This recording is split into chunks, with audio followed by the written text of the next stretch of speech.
গাছের ডাক গোয়া পেটা হইলে আগুয়া। হ্যালো বন্ধুগণ, দেখেন আমি আইছি ইন্ডিয়া বর্ডারে, আসছি হলো শ্বশুর বাড়ি কলমাকান্দা পাঁচকাটা। এখান থেকে আমরা লেঙ্গুরা হইয়া পাহাড়ে ঢুকলাম। ওই শালা চুতিয়া ইন্ডিয়ার বিএসএফ ও আমি এদিক দিয়ে গেছি ভিডিও বানানোর জন্য, ভিডিও বানাইতে দেয় না, ঠিক আছে?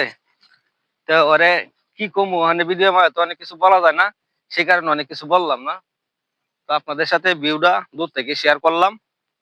আমি গেছিলাম পাহাড়ের উপরে, গেছিলাম ভিডিও বানানোর জন্য, ভালো করে বানাইতে পারি নাই। তো ওই দেখেন আবার চুকি নুকি বাইতাছে। তো এরে কি করা উচিত কইছি, বেড়া হইলে কলা গাছের ডাক গোয়া বেড়া হইলে আগুয়া, গাছের ডাক গোয়া বেড়া হইলে আগুয়া। তোরে কি করমুগা बाद में কয়েগা, अभी वीडियो बनाएगा तू रुक। দেখেন বন্ধুরা, তো ওরে কিছু কইতে গেলে সমস্যা। তো এই আর কি অবস্থা আমাদের। তো সবাই ভালো থাকেন, সুস্থ থাকেন। এই পর্যন্তই, কাবজাব করতেছে।